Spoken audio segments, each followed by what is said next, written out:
물론 여긴 국민 라디오.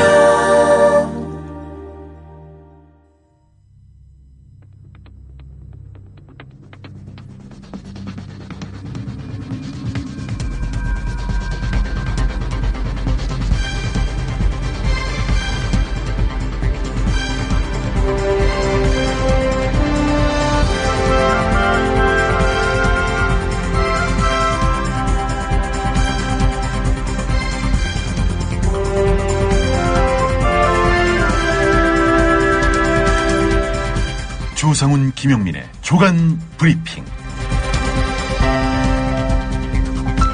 여러분 안녕하십니까, 조상훈입니다. 2015년 1월 27일 화요일 아침입니다. 오늘 조간신문 일면 헤드라인부터 살펴보겠습니다. 서울에서 발행되는 8개 신문 중에 3개 신문이 공통된 일면 헤드라인을 뽑았습니다.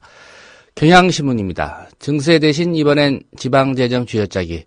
박 대통령 지방교부세 교육재정 교부금 개혁하라. 증세 없는 복지 고수. 연말정산 논란에는 유감. 네, 어제 열린 청와대 수석비서관 회의 내용을 전했습니다. 같은 주제를 다룬 신문부터 먼저 살펴보겠습니다. 서울신문도 이런 제목 뽑았습니다. 지방재정으로 옮겨붙은 증세 논란.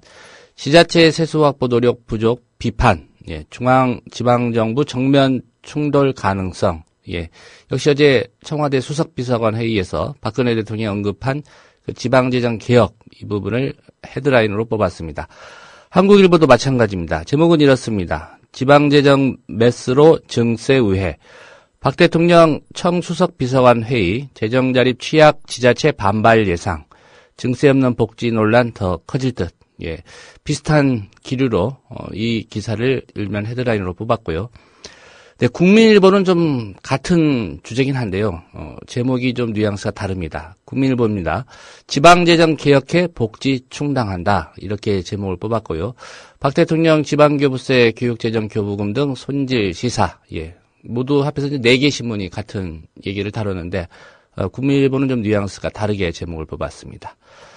동아일보입니다. 한국에 없는 미국 창조경제 모세혈관. 나홀로 호황 미국 혁신기업 현장 르포 기사인데요.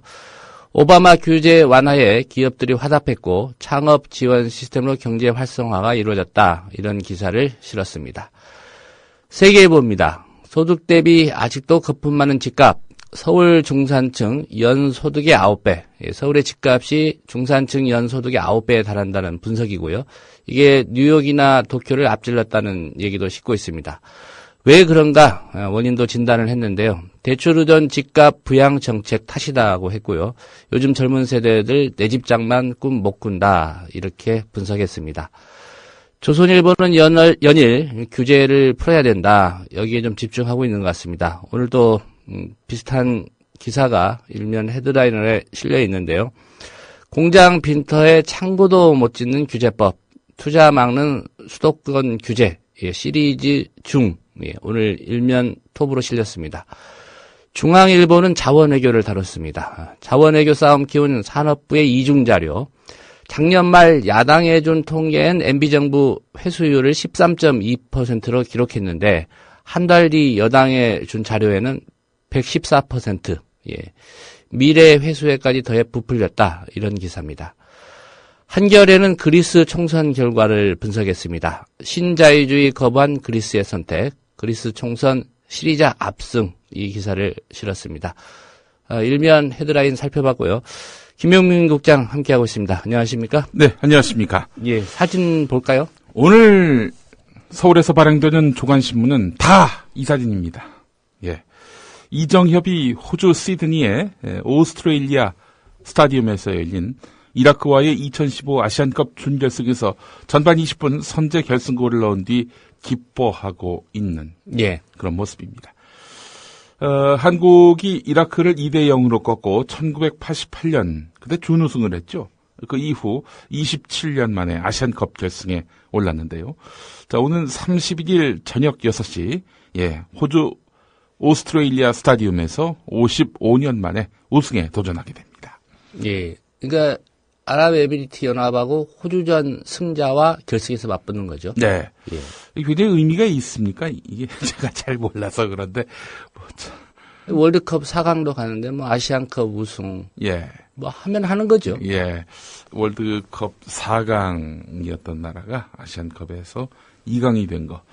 예. 뭐 하여튼 사상 처음도 아니고요. 예. 예. 중요한 뉴스인가 봅니다. 예전 축구에 대해서 별 관심이 없어서. 예. 그리고 중앙일보 이 이정엽 선수의 그 결승골 세레모니 장면과 함께 또 이 사진도 실었습니다. 북한 김정은 정권의 파워 엘리트, 바로 김함남이다. 김일성대 출신, 함경도 출신, 그리고 남자. 그래서 김함남. MB 정부 때 고소영에 빗대해서 이렇게 좀 조언을 한 모양이죠. 예, 그렇습니다. 예. 자, 뭐 같은 거라면은 박근혜 정권은 서경남이 되는 건가요? 예. 서강대. 예. 서울대죠. 예. 서울대입니까? 예, 예. 서울대 법대 또 육법당의 그 전통을 잇고 있는 박근혜 정권 아니겠습니까?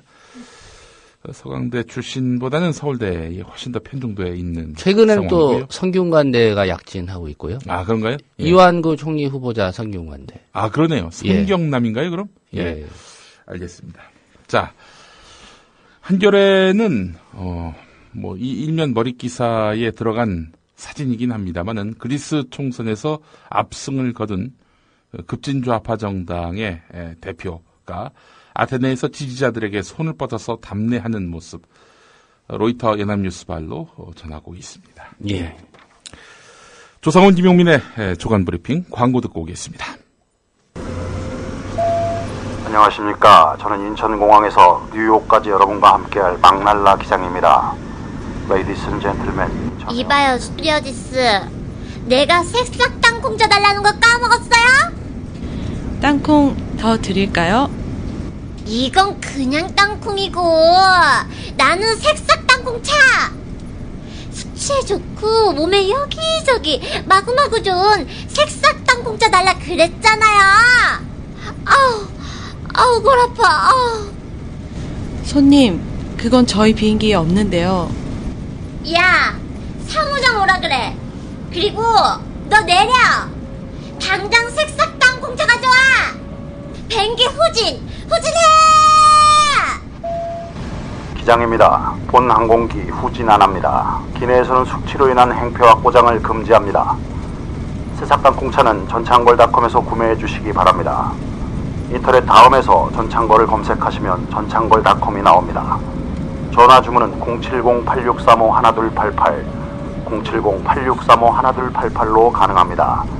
굿바이 행오버, 숙취에는 새싹 땅콩차. 여기는 아름다운 물의 도시 여수. 마음으로 보고 들으며 나만의 느낌표를 찾아간다. 몸과 마음이 쉬어가는 곳, 우리를 살맛나게 하는 곳, 아름다운 여수로 오세요. 삶이라는 여행이 더 행복해집니다. 포털 검색창에 여수시를 검색하세요. 부장님, 대리운전은 뭐 부를까요? 대리운전 블랙박스 주는 1800-6606 대리운전이 있지 않은가? 20회 이용시 블랙박스를 주는 1800-6606 블랙박스 대리운전이요? 그럼 검색창에 블랙박스 대리운전을 검색해보게. 홈피에는 다양한 사은품들도 있다네. 저기 부장님, 블랙박스 대리운전에서는 국민TV에 후원도 한다면서요. 자네도 블랙박스도 주고 후원도 하는 1800-6606 이용하게. 역시 대리운전은 1800-6606. 네, 주요 기사 살펴보겠습니다. 경향신문 먼저 일면 한번 보죠. 이 대단히 중요한 이슈입니다. 박근혜 대통령이 지난해 세수는 부진한 반면 복지 수요는 계속 증가하고 있어서 중앙정부나 지방 모두 살림이 어려운 상황이라면서 재정난 해결 방안으로 지방교부세 및 교육재정교부금 개혁을 지시했습니다. 잘 아시겠습니다만은 뭐 서울이야 그렇다 치고 또 경기도야 그렇다 치고 인천이야 그렇다 치고 또 잘 사는 도시 그렇다 치고 못 사는 도시가 있습니다. 예, 재정 자립도가 좀 현격히 낮은 예. 지역들이 있죠. 뭐 어려운 표현으로 그러한데 예. 강원도 대표적으로 지방에서 걷는 그 세금으로는 도무지 운영이 불가능한 살림이 안 되는. 예. 그래서 결국 중앙정부로부터 지원을 받을 수밖에 없는 자치단체가 상당합니다. 충북, 뭐 전북, 예. 전남도 마찬가지고요. 예.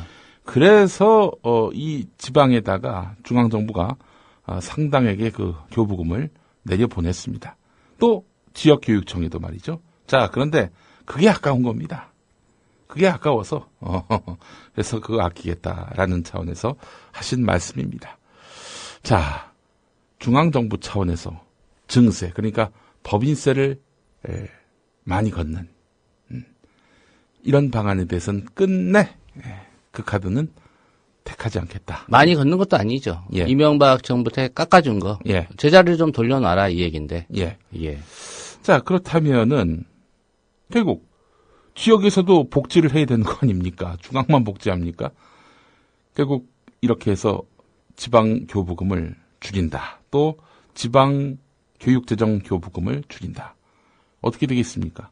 결국 무상복지의 축소로 이어질 수밖에 없는 것이고 조선동아일보의 바람대로 가는 것입니다. 증세는 안 하고 예. 지방 재정을 쥐어짜겠다. 지금 지방 재정도 거의 빈사 고사 상태인데 말이죠. 자, 결국 지방자치단체 또 지역교육청의 반발이 불을 보듯 뻔할 것 같습니다. 이 누리과정 예산 때문에 지난해 말 뭐 정기국회 때 한번 홍역을 치르지 않았습니까? 그렇죠. 예, 그걸 뻔히 아는데 이거 지방재정 개혁하라. 네. 한마디로 지방재정 쥐어짜겠다는 얘기인데. 그렇죠. 예. 연말정산 논란과 관련해서는 유감의 뜻을 표시했네요. 이거는 지방재정 쥐어짜기 이 말을 하기 위한 밑밥 정도가 아니겠는가. 그런 생각이 듭니다. 예. 자, 이런 가운데 경향신문 사면을 보면 기가 막힌 기사가 또 있습니다. 정부 여당이 5년 동안 2,500억 규모의 세금을 깎아주는 기업 상속 공제 관련 법안을 재추진하고 있습니다. 이게 뭐냐? 기업 자선 최대 1,000억까지 상속세를 면제해주겠다는 겁니다. 한마디로 말해서 부자 감세를 또 추진하겠다는 겁니다. 예. 사실 이 법은 지난해 말 부자 감세라면서 국회에서 부결됐지만 여당은 한 달 만에 재발의했습니다. 설립된 지 30년이 넘는 매출액 5천억 미만의 중견기업 오너가 자녀에게 기업을 물려주면 최대 1,000억의 상속자산에 대해서 세금을 한 푼도 안 내도 된다는 것이 골자입니다. 직장인의 유리알 봉투는 탈탈 털면서 기업에 대해서는 너무나 후하다, 이런 불만이 나오고 있습니다. 경향신문 8면을 보겠습니다. 선대인 경제연구소장이 낸 2013년 세제 개편안의 문제점 보고서가 주목됩니다. 예. 2013년 세제 개편안 때문에 이번 연말 정산 대란이 발발한 거 아니겠습니까? 2013년 세제 개편안의 문제점 보고서를 보면은 한국 기업들이 낸 법인세는 외환위기 직후인 2000년에 비해서 2011년에 151% 증가했습니다. 자, 그런데 같은 기간 한국 기업의 가처분 소득이 533% 늘어났습니다. 그러니까 이 세금 증가율이 훨씬 낮은 것입니다. 기업들의 소득에 비해서. 그러니까 기업들이 번 소득이 어마어마한데 법인세 걷어간 건 찔끔 그 정도라는 겁니다. 예. 자, 533% 늘었는데 세금은 151%만 늘었다는 얘기죠. 예, 그렇습니다. 같이 500%대로 늘어야 공평하고 정당한 거 아니겠습니까? 자, 반면 같은 기간 개인들의 가처분 소득, 이거는 86%밖에 늘어나지 않았는데 납부한 소득세액은 무려 142% 증가했습니다. 어찌된 일일까요? 선대인 소장은 한국이 세금 수입 면에서 선진국에 비해서 소득세 비중이 낮고 법인세 비중이 높은 것은 사실이지만 이는 수십 년 동안 법인의 소득은 급증한 반면 개인의 소득이 크게 늘지 않았기 때문이다. 소득에 비해서 얼마나 세금이 늘었나를 보면 법인보다 개인들의 소득세 부담이 훨씬 많이 늘었다, 이렇게 말했습니다. 예. 정부가 근로소득세 개정 명분으로 선진국에 맞춰서 소득세 비중을 높이고 법인의 세금 부담을 낮춘다고 한 논리가 현실에서는 들어맞지 않는다는 겁니다. 예. 선대인 경제연구소의 세제 개편안 보고서가 경향신문 8면에 상세히 소개되고 있습니다. 공평과세가 아니란 얘기죠? 예. 정말 미덥지 않은 정부입니다. 네. 예. 근데 이 기사를 쓴 기자 이름이 조미덥 기자네요. 예. 이 미더운 기자입니다, 이분은. 예. 경향신문 2면으로 가보겠습니다. 장하준 영국 캠브리지대 경제학과 교수가 최근 불거진 연말정산 사태와 관련해서 지금 조세 부담이 과연 공평하게 가는가에 대해 국민들의 불만이 많다. 정부가 꼼수 같은 것을 써서 문제가 생긴 것으로 본다. 이렇게 말을 했는데요. 예. 우리나라 법인세가 결코 높은 수준이 아니다. 기업 활동을 장려하는데 법인세가 그렇게 중요하지 않다.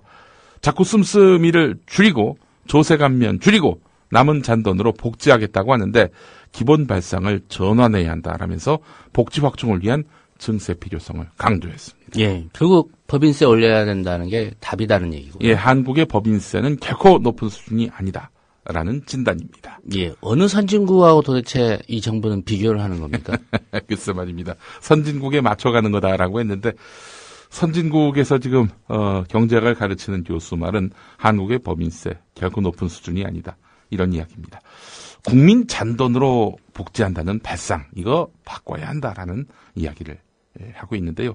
비정규직 늘리는 정부 정책, 이런 정부 정책은요, 오래 갈 수가 없다. 그런 산업은 이 수명이 길 수가 없다. 이런 이야기입니다. 예. 자, 어제 이 시간에도 소개를 해드렸습니다. 우리 정종섭 행정자치부 장관, 십자가를 지겠다. 주민세와 자동차세 인상을 적극 추진하겠다. 이런 입장을 밝혀가지고 여야의 공분을 샀습니다. 특히 여당, 이게 지금 완전히 물난집에 그 신화를 뿌리는 격이다 라면서 강력하게 반발을 했는데요. 그래서 정종섭 장관 십자가를 내려놨습니다. 예. 하루 만에. 안전행정위원회 새누리당 간사인 조원진 의원은요, 새누리당은 지방재정 마련을 위한 세수 확충의 필요성에는 공감하지만 실질적인 이해 당사자인 지방자치단체장들의 적극적인 노력이 선행되지 않는 한 2월 임시회 처리는 불가능하다. 이렇게 선을 그었습니다. 안행위 정청래 새정치민주연합 간사는 한 발 더 나가서 연말정산 세금 폭탄으로 민심이 들끓는 상황에서 주민세와 자동차세를 인상해서 세금 폭탄을 투하하겠다는 정종섭 장관의 안일한 인식과 태도에 국민은 더 큰 분노를 표하고 있다. 장관직 사퇴를 요구하기도 했습니다. 예. 주민세와 자동차세 이거를 인상한다는 건 뭡니까? 지방 재정을 확충하겠다. 이 이야기 아니겠습니까? 그 지방이 걷어서 지방이 쓰는 세금이 바로 주민세와 자동차세 아닌가요? 말이 지방재정 확충이지 이제 이른바 전체 국민을 대상으로서 증세하겠다는 얘기잖아요, 이것도요. 그렇죠. 지방세하고 자동차세도 세금인데 예. 이건 증세 아니다라고. 이 정부가 보는 세금의 그 증세 여부는 예. 오로지 법인세만 해당되는 게 아닌가 그런 얘기 생각도 들고요. 그러니까 이제 중앙정부 차원에서 증세가 아니라 지방정부의 증세다. 뭐 이런 얘기겠죠. 예. 근데 지방정부의 증세를 왜 중앙정부가 결정합니까? 예. 그러면 중앙정부의 증세라고 봐야죠. 예. 사실 노무현 대통령 때 이야기를 안 할 수가 없는데, 그분의 그 임기 때는 종합부동산세를 걷었죠. 부자들에게서 이제 걷는 세금인데 그게 국세입니다. 예. 중앙정부에서 걷습니다. 그러나 이 세금을 중앙정부가 쓰지 않고 다 지방에다 나눠줬습니다. 자, 그런데 이 새누리당의 전신인 한나라당은 이 종합부동산세 이거 없애야 한다라고 길길이 날뛰었고요. 누가 그랬는지는 모르겠지만 하여간 이게 헌법소원까지 갔습니다. 예. 그래서 종합부동산세는 위헌이다. 땅땅땅 이런 연론이 났고요. 그 뒤로 안 걷고 있습니다. 이로 인해서 이명박근혜 모두 다 그 개인이 혜택을 입었습니다. 종합부동산세가 무력화되면서 말이죠. 아니 이런 정부에게서 무슨 지역균형 발전을 기대한다는 건지 저 개인적으로는 참 이해하기 힘든 대목이기도 합니다. 주민세와 자동차세 인상 레토릭, 예, 그야말로 하루 만에 꼬리를 내리고 말았습니다. 자, 서울신문 1면을 보니까 말이죠. 야, 이게 13월의 세금에 이어서 14월에 건보료가 다가온다. 이런 제목의 기사가 있습니다. 예. 13월에 세금에 대한 분노가 채 식기도 전에 14월에 건강보험료가 기다리고 있어서 직장인들의 반감이 더 커질 것으로 보인다는 겁니다. 국민건강보험공단에 따르면 직장인들은 오는 4월 15일 이후에 건강보험료 연말 정산을 해야 합니다. 건강보험료는 직전 연도의 소득을 기준으로 매기는데요. 따라서 근로소득세 연말 정산이 끝나는 3월이 지나야 정확한 연봉을 알 수 있기 때문에 4월에 별도 정산을 합니다. 이 금액이 해마다 늘어나는 추세인데요. 건보료라고 하는 것이 회사와 근로자가 반반씩 부담하지요. 직장인의 경우는. 그러니까 기업들도 부담을 해야 되는 겁니다. 예, 그렇습니다. 예. 실제로 근로자들의 부담액은 절반입니다. 올해도 토해내야 할 건보료가 더 늘어날 전망인데 근로자 수가 늘어난 데다 연봉이 오른 직장인이 많기 때문이다. 이렇게 설명을 했는데 도대체 연봉이 오른 직장인들이 누군지 전 참 궁금합니다. 예. 그러니까 연말정산 축소되고 또 심하면 이제 토해내야 되고 예. 이렇게 또 건보료 오르니까 네. 서울신문 또 다른 면에 이제 관련 기사가 있는데 네. 새 봄에 소비 빙하기가 온다는 거 아닙니까? 새 봄에 소비 빙하기. 예. 그러니까 당장 이제 설이 다음 달이지 않습니까? 예. 근데 연말정산이 2월에 보통 급여일이 예. 20일하고 25일이 많습니다. 그렇죠. 근데 설은 그 전에 시작되거든요. 예. 그러니까 돈 씀씀이를 줄일 수밖에 없죠. 예. 얼마 나올지 얼마를 토해낼지 모르는 상황이기 때문에 예. 소비가 축소된다는 거죠. 예. 소비가 너무 저조하니까 세금 소비를 자꾸 촉진시키는 것 같습니다. 예. 김진수 연세대 사회복지학과 교수는 평범한 직장인들의 건강보험료 부담만 늘리지 말고 직장 가입자로 돼 있는 변호사 등 고소득 자영업자에 대해서 근로소득 외에도 금융소득, 재산소득 등으로 건강보험료 부과 대상을 확대해야 한다 이렇게 지적했습니다.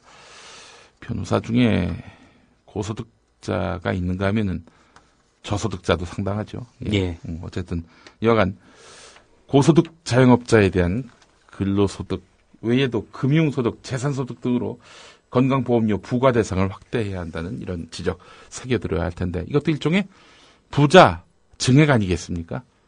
여기에 손을 댈 수 있을지 의문입니다. 하여간 자기 지지층에 대해서만큼은 충실합니다. 새누리당 정부가 말이죠.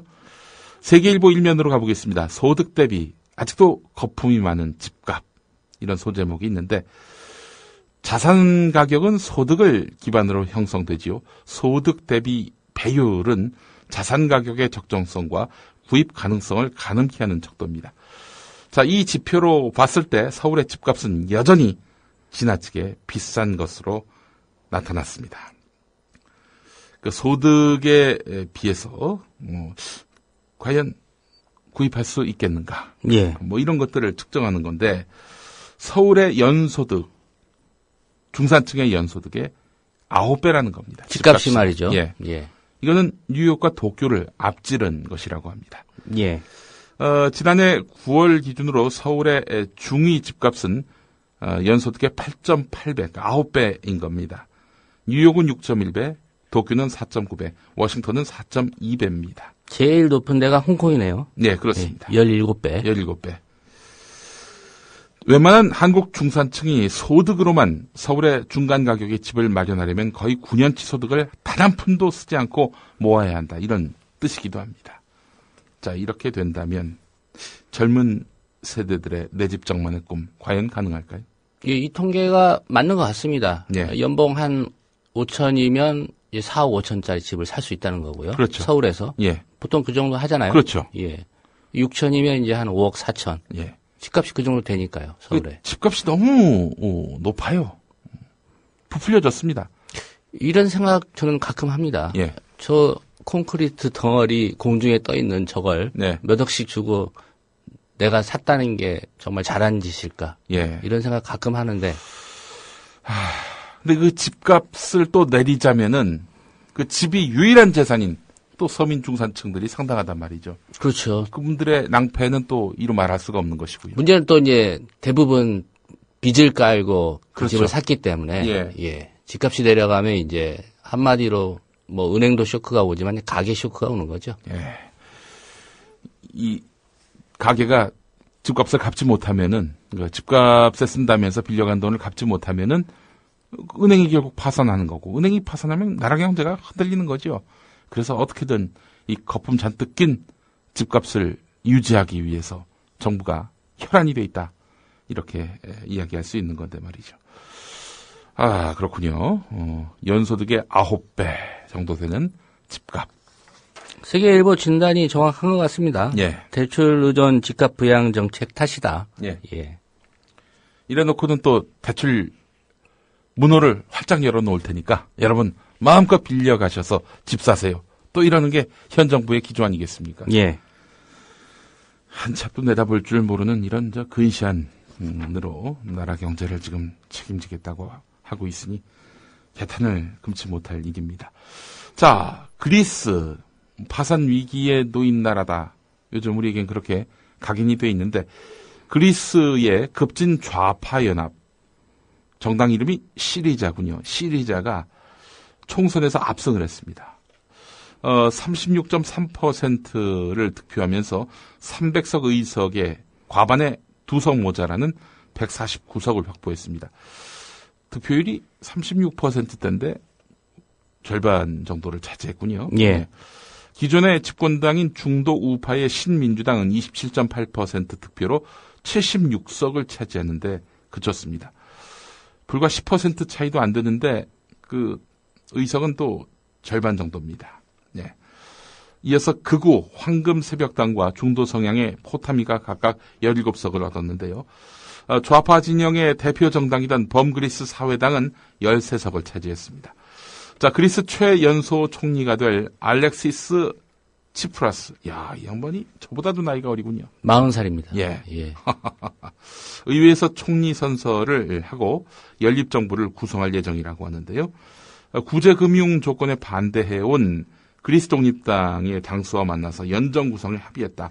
BBC 방송이 이렇게 전했는데 그리스는 재앙적인 긴축 정책을 뒤로하고 떠날 것이다. 두려움과 권위주의도 5년간의 치욕과 고통도 뒤로하고 떠날 것이다. 이렇게 선언을 했습니다. 충격적인 경제 상황이 발생했을 때 국민들이 상당히 급진적인 선택을 하는구나. 이런 또 교훈을 얻게 되는데 말이죠. 예.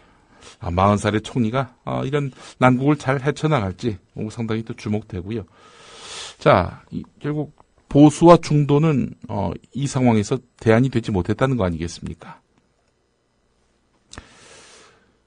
이런 주류 양당을 헤집고 급진 좌파가 유럽 정치 질서의 새판을 짜게 됐다. 뭐 이걸 직접적으로 비유를 해서 좀 그렇습니다만은 예. 뭐 이런 게 아닌가 싶습니다. 76석을 얻었습니다. 새누리당이요. 자, 그리고 새정치민주연합 같은 경우 17석을 얻었습니다. 자, 그런데 노동당이 149석을 얻은 셈이 됐습니다. 예. 전체 의석수로만 본다면 우리나라하고 똑같은 300석이나요, 현재? 글쎄 말입니다. 그리스가? 예. 말하자면 그렇습니다. 이게 얼마나 충격파가 되겠습니까? 오늘 한겨레 사설을 보니까 말이죠. 사라지는 유로존에서 선거 승리에 성공한 첫 반긴축 정당이 바로 시리자다.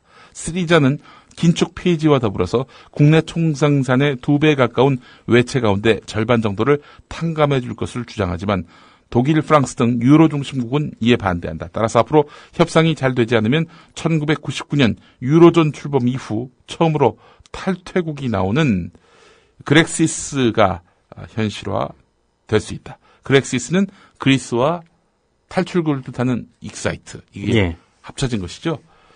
또 그리스 상황은 스페인과 이탈리아 등 경제 구조가 취약한 나라들에도 영향을 줄 수밖에 없다. 유럽 여러 나라에서는 시리자와 비슷한 주장을 하는 정당이 지지율을 높여왔다. 시리자의 승리는 고통스러운 기존 질서에서 벗어나 새길을 찾으려는 그리스 유권자의 선택이라는 점에서 존중돼야 한다. 새 정권은 유럽 연합 쪽과의 어려운 협상과 함께 경제 개혁과 부패 청산을 이루어내야 하는 과제를 안고 있다. 1993년 출범한 유럽연합 또한 중대한 고비를 맞게 됐다. 그리스 경제가 유럽연합에서 차지하는 비중은 1%에 불과하지만 경우에 따라서는 유럽연합 전체를 흔들 수 있다. 따라서 유럽연합 자체도 자체 개혁에 힘을 기울여야 한다. 그렇지 않아도 이번 선거를 신자유주의의 종언의 시작으로 보는 시각이 힘을 얻고 있다. 이런 이야기입니다. 신자유주의 거부한 그리스의 선택. 그래서 한겨레 일면 제목도 이러합니다. 예. 중앙일보 일면 가보겠습니다. 지난해 12월 15일 국회 본회의장 이상한 문답이 오갔다. 이명박 정부의 해외 자원 개발과 관련해 새정치민주연합 노영민 의원과 최경환 경제부총리가 서로 다른 숫자를 들이대면서 공방을 벌였다. 참여정부의 투자 회수율은 72.8%고 MB정부는 13.2%밖에 안 됩니다. 공부 좀 하세요. 이게 지금 산업부가 저한테 제출한 자료입니다. 자, 그러자 최경환 경제부총리가 어떻게 제게 준 자료는 의원님한테 준 자료와 그렇게 틀릴 수가 있습니까? 저는 참여정부 투자 회수율이 102%, MB정부는 114%라고 보고받았습니다. 이렇게 이제 이야기를 했다는 겁니다. 예. 어째 국회의원과 장관이 황당 문답을 하게 됐을까?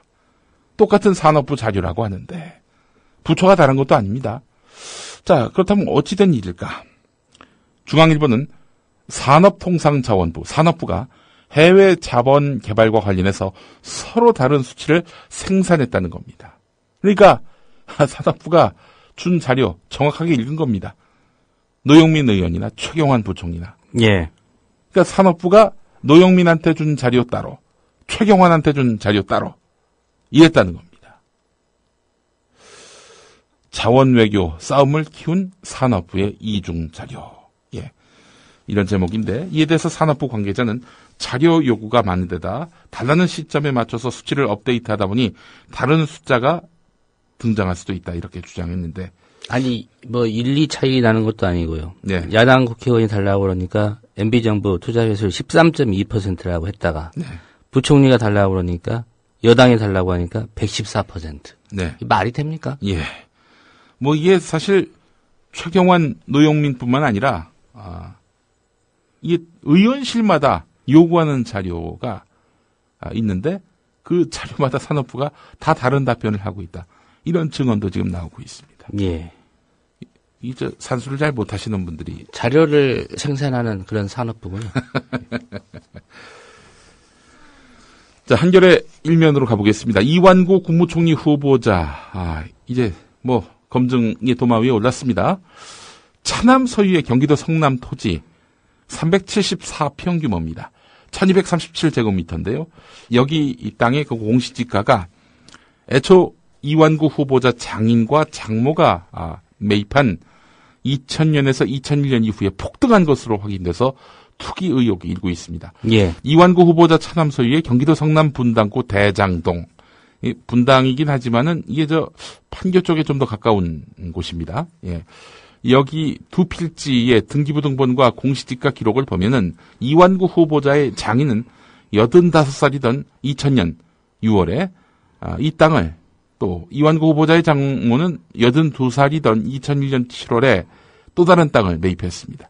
이완구 후보자의 장인 장모는 두 필지를 2002년 4월 딸인 이완구 후보자 부인에게 증여했습니다. 장인 장모가 애초에 땅을 매입한 뒤 각각 22개월 또 9개월 된 시점입니다. 이완구 후보자의 부인은 이 땅을 2011년 9월 차남에게 증여를 했습니다. 이 어르신들이 이 땅을 사셨는데 이걸 딸한테 줬는데 딸은 또 아들한테 줬다는 거 아닙니까? 이완구 후보자는 무관해 보입니다. 예. 자, 그런데 이 땅이 폭등했단 말이죠. 2000년 6월에 장인이 매입한 땅 같은 경우 공시지가가 제곱미터당 공시지가가 12만 5천 원이었는데 이완구 후보자 부인에게 증여하던 2002년에는 2배가 넘는 돈으로 그리고 6년 뒤는 10배 뛰었습니다. 그리고 이 부인이 차남에게 증여한 시점에는 다시 141만 원으로 올랐군요. 네. 10배 뛰었을 때가 126만 원이니까 예. 여기로부터 한 15만 원이 더 오른 거군요. 예. 1제곱미터당. 애초에 12만 5천 원이었는데 예. 1제곱미터당 예. 2011년에는 이게 141만 원이 된 거죠. 예, 그렇죠. 예. 자, 또 다른 필지가 있습니다. 장모 소유의 땅. 2억 6,412만 원을 주고 샀습니다. 예. 근데 결과적으로 2014년 공시지가로 보니까 예. 이게 한 10배 오른 20억 1,271만 원이 된 거죠. 네. 그럼 뭐가 문제냐? 네. 땅 사서 올랐는데 어쩌라는 거냐? 예. 이런 얘기인데 예. 투기 의혹이 있지 않느냐? 예. 이 지적인 거죠. 그렇습니다. 예. 이 공시지가란 말이죠, 이게. 이 성남의 이 분당 땅 유명인도 좀 많이 있지 않습니까? 네, 또 실거래가로 보면은 이게 그 이상 되지 않겠습니까? 예. 예. 자, 공시지가로만 봐도 10배가 뛰어가지고, 이거 뭐, 혹시, 우리 이완구 후보가 사서, 명의만 장인 장모에게 했다가, 딸에게 넘겼다가, 아들에게 넘긴 거 아니냐. 이런 의혹도 가능하지 않을까요? 예, 뭐 어디까지 의혹입니다, 이거는. 자, 이 문제와 관련해서, 아마 인사청문회 과정에서, 뭔가 문제 제기가 있을 것 같습니다. 예. 자, 이런 가운데 동아일보가 사면에 실은 내용은 뭐냐면은 이완구 국무총리 후보자가 박사인데요. 박사 논문 표절 의혹이 있다는 겁니다. 1994년 단국대 행정학과에서 받은 박사학위 논문을 둘러싸고 표절 의혹이 제기되고 있다는 겁니다. 정책 집행에서의 직무 스트레스에 관한 연구, 경찰 공무원의 사례를 중심으로 이런 제목의 논문이었는데 예. 곳곳에서는 1984년에 발간된 서적인 정책학 원론에 실린 문장이 별도의 인용 표시 없이 거의 그대로 인용됐습니다. 소제목과 목차 순서도 거의 일치합니다. 1992년 연세대 석사학위 논문인 은행원의 직무 스트레스에 관한 연구에 실린 내용도 인용 표시 없이 사용된 것으로 이렇게 파악되고 있습니다. 1989년 고려대 박사학위 논문인 스트레스 반응에 향정신성 약물이 미치는 효과에서도 간접 인용 표시가 있긴 하지만 내용을 거의 그대로 옮겨 쓰다시피 했습니다. 이완구 후보자 측은 관련된 부분을 확인하는 대로 입장을 밝히겠다 이렇게 밝혔다고 하는군요. 뭐 교육부총리도 아닌데 괜찮은 거 아니냐 이런 입장 내는 거 아닙니까? 교육부 부처도 관할하는 국무총리 아닌가요? 예. 표절 의혹과 관련해서. 근데 예전에 허태열 초대 청와대 비서실장 같은 경우는 뭐 예. 정말 표절의 황제였습니다. 제왕이었습니다. 이런 표절도 세상에 없다 이런 얘기가 나올 정도였는데 그럼에도 불구하고 별 문제 없이 넘어가지 않습니까? 예. 이제 표절 단속의 황제인 변희재 씨는 이 문제를 놓쳤군요. 바쁘잖아요 요새. 예. 94년에 이완구 총리 후보자가 뭐 했나 한번 봤더니요. 예. 충청남도 지방경찰청 청장이었네요.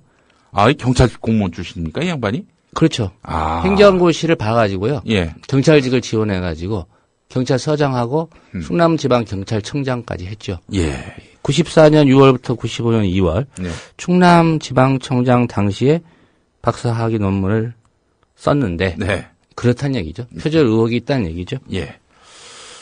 경찰청장 하면서 박사학위 논문 쓰기 쉽지 않은데 말이죠.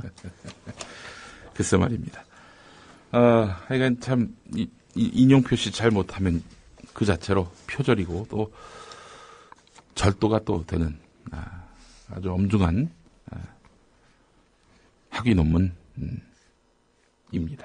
자, 8시 38분 지나고 있는데요. 여기서 잠시 뉴스의 재구성 듣고 다시 오겠습니다.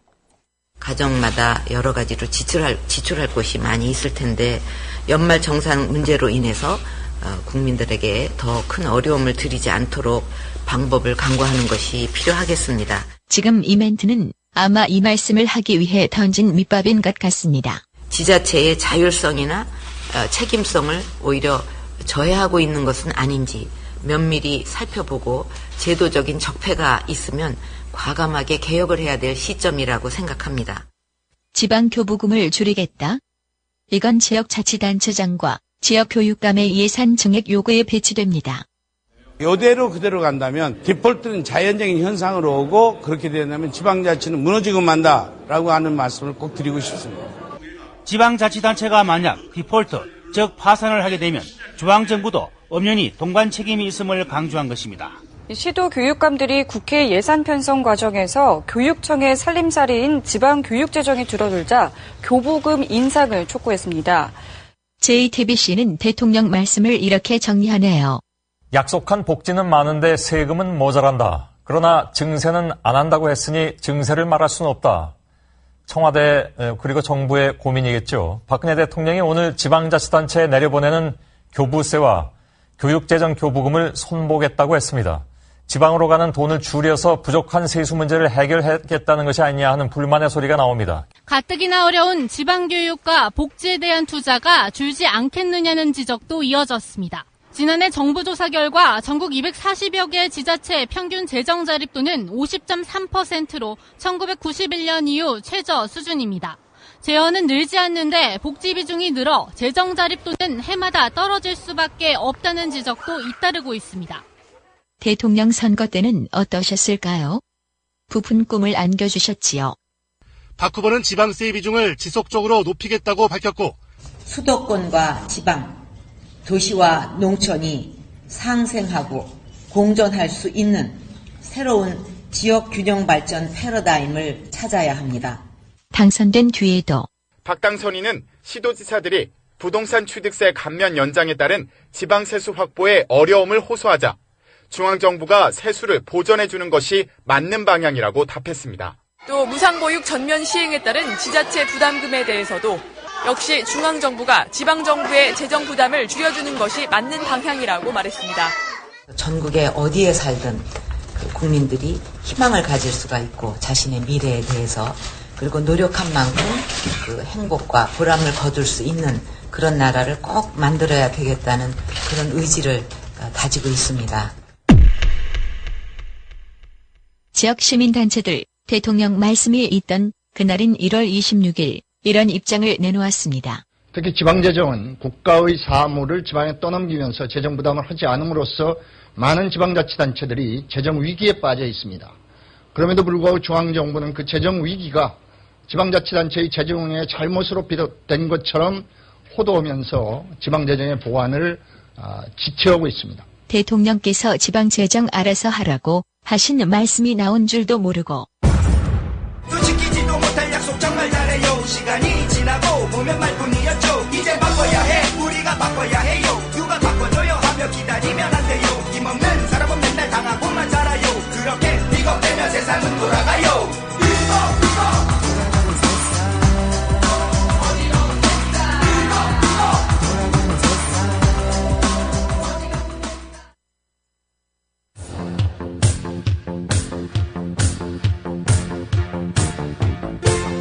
지금 여러분께서는 미디어 협동조합 조상훈 사무국장과 김용민 라디오국장이 진행하는 조상훈 김용민의 조간 브리핑을 듣고 계십니다.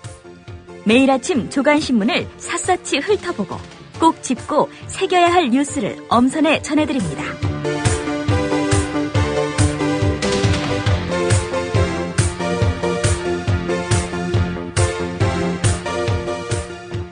네, 동아일보가 보도한 이완구 박사의 논문 표절 의혹 짚어봤고요. 예.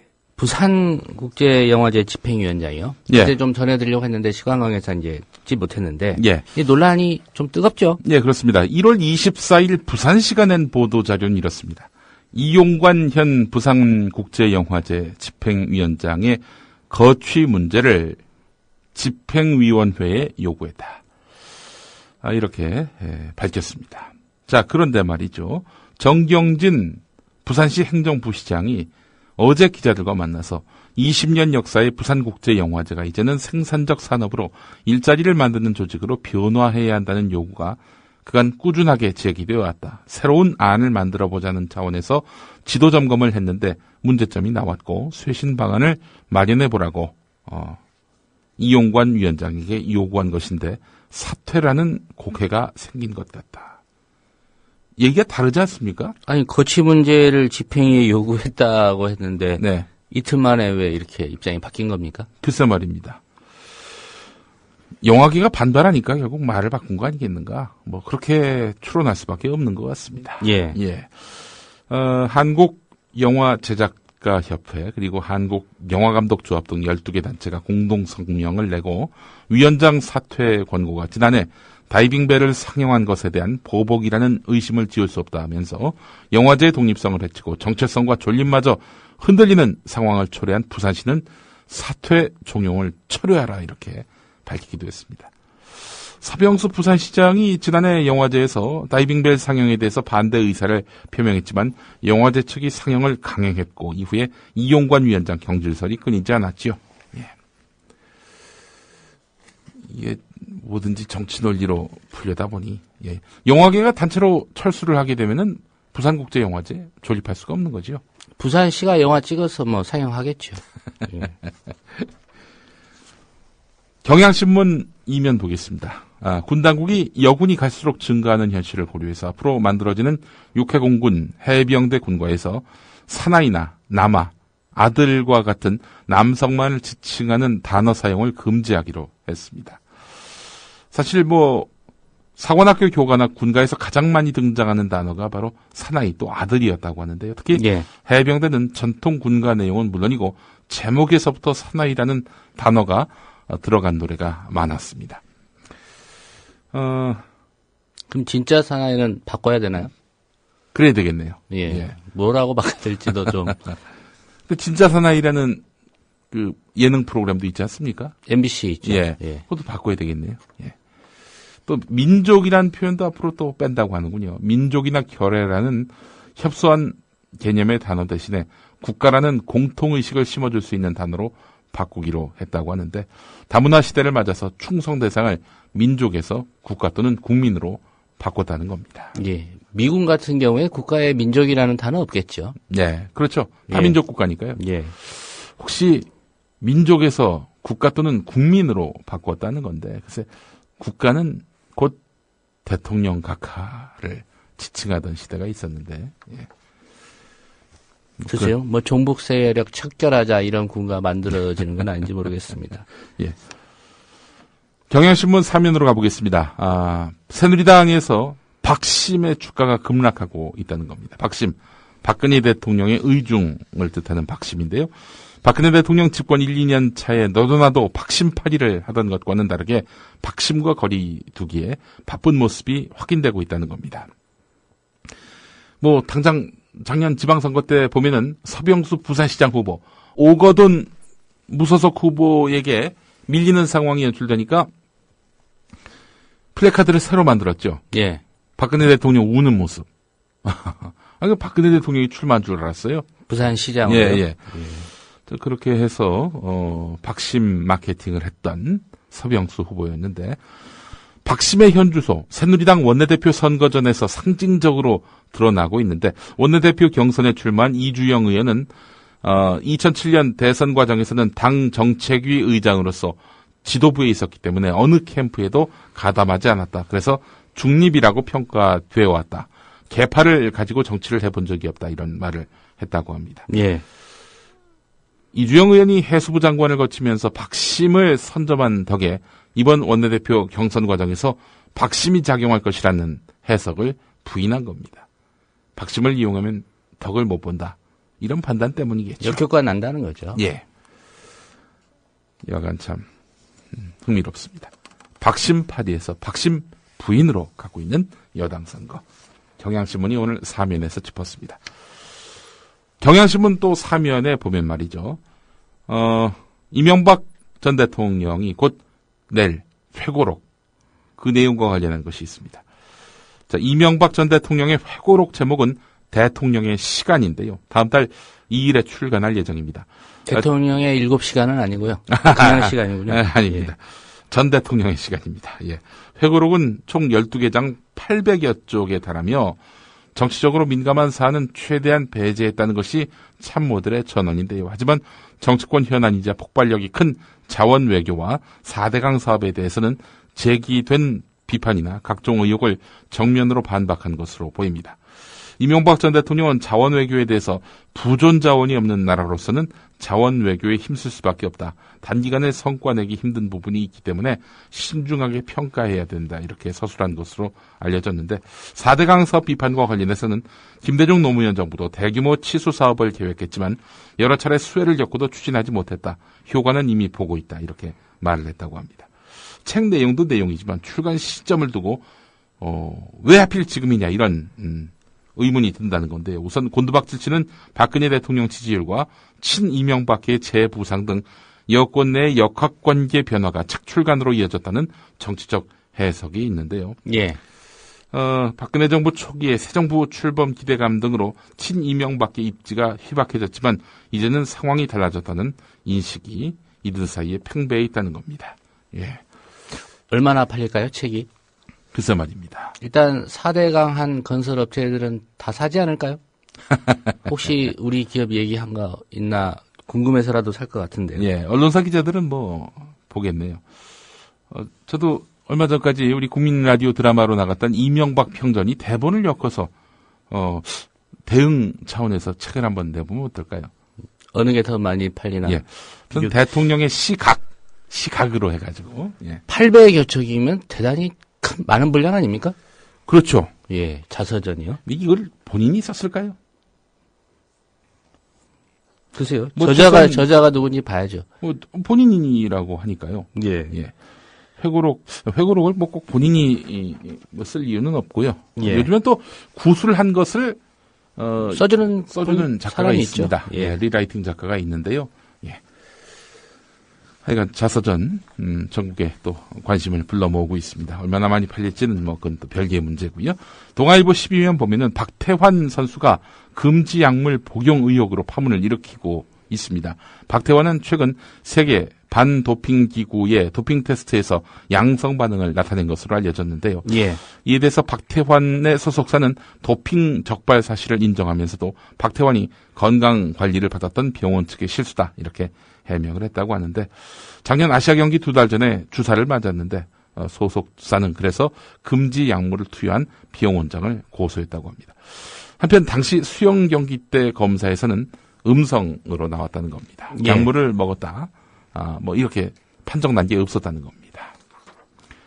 검찰이 수사를 하고 있다니까요. 예. 또 그 결과를 지켜봐야 될 것 같습니다. 네, 뭐 사람이 또 사람인 만큼 예. 박태환이라는 그 인물의 또 비중이 있기 때문에 약물 파문이 어떤 파장을 낳을지 상당히 주목됩니다. 자, 오늘 정오까지 의지를 보여주지 않으면 청와대를 폭파하겠다. 주말인 지난 25일 새벽 2시 39분 청와대 민원실로 전화가 걸려왔습니다. 박 시장은 5차례 계속 협박 전화를 걸어왔지만 구체적으로 불만이 뭔지를 밝히지 않았습니다. 다만 의지를 보이라는 취지의 말만 반복했습니다. 예. 그 전날인 지난 24일 저녁 8시 59분에도 동일인으로 보이는 인물이 한 언론사 페이스북에 이튿날 정오까지 의지를 보여주지 않으면 이명박근혜 정권 다음 정권까지 다 날리겠습니다. 즉 청와대 폭파하겠습니다. 라는 글을 남겼는데요. 자, 이 사람이 바로 협박 용의자가 바로 국회의장 보좌관 아들이었다는 거죠. 예. 지난달 프랑스로 출국했는데 아버지는 아들의 행방을 모르다가 경찰한테 당신 아들이 한 소행이요 이런 통보를 받고 사표를 냈다고 하는데 경찰은 귀국을 거부하면 체포해서 국내로 송환할 방침이다 이렇게 밝혔다고 하는데 협박 용의자 아버지는 정의화 국회의장과 대학 동문이라고 하는군요. 구체적인 불만을 안 밝혔다고 하는데 예. 조선일보가 비교적 이 기사를 좀 크게 실었습니다. 예. 예. 관련 기사도 하나 더 있고요. 예. 예. 12면에 실린 기사입니다. 자, 슈틸리케 축구 국가대표팀 감독, 예. 아시안컵 준결승전에서 승리를 도출해낸 그런 인물이군요. 예, 이제 27년 만에 결승 올라갔다고 해서 예. 조선일보가 좀 분석을 했습니다. 예, 그런데 이 우승하고 해도 될 것 같은데. 다산 정약용 선생을 끌어들여가지고 예. 다산 슈틸리케가 통했다. 두 사람이 아는 사이입니까? 글쎄요. 일단은 슈틸리케 감독한테 다산을 아는지를 물어봐야 될 것 같습니다. 예. 정약용 선생은 뭐 한참 전에 뭐 돌아가신 분이라서 뭐 일단 뭐 이렇습니다. 점유율, 경기 내용이 좋지 않아도 무실점 승리를 이끄는 실용을 추구하고 있다.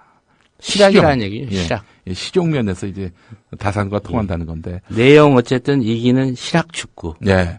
체력 강조한 히딩크와는 달리 공격 잘하는 팀은 승리하지만 수비 잘하는 팀은 우승한다. 7년 전에 장남을 잃고 세상사에 초연한데 예. 위기 상황에서도 축구란 그런 것이다. 예. 골 세레머니도 살짝 주먹을 쥘 뿐이다. 뭐 이렇게 이야기했다고 하는데 내용이야 어쨌든 이기는 실학 축구를 추구하는 슈틸리케, 다산과 맥이 닿아 있다. 이런 이야기입니다. 예. 다산 선생 집안에서 뭐 어떻게 볼지 모르겠습니다. 네. 이게 조선일보 이면에 실렸는데, 저는 이 조선일보의 이런 식의 그 기사, 상당한 어떤 그런 유산 기사들이 많습니다. 이게 예. 영웅을 만드는 거예요. 영웅에는 뭔가 스토리가 있다. 따라서 스토리텔링이 있다. 이런 건데 여기에 그러니까 과장도 섞이고요, 신화도 섞이는 겁니다. 이런 좀 경강부의 측면이 있어 보이죠. 그렇습니다. 이래야 사실은 사람들이 주목하고 또 특수가 높아지니까 뭐 조선일보 이런 식의 기사는 좀 오버입니다. 이런 오버가 물론 이런 뭐 한 사람을 띄우는 차원의 오버로 그치는 것이 아니라 다른 어떤 사람을 악마로 만드는 그런 기재로도 또 활용되니까 말이죠. 예. 오늘은 여기까지 해야 될 것 같습니다. 제주 흑돼지가 천연기념물로 지정됐다는 소식도 전해드리려고 했는데요. 먹을 수는 있다고 합니다. 식용은 별도라고 하니까요. 예. 지금까지 저는 조상훈이었고요. 제 김용민이었습니다. 여러분, 내일 아침에 다시 뵙겠습니다. 고맙습니다.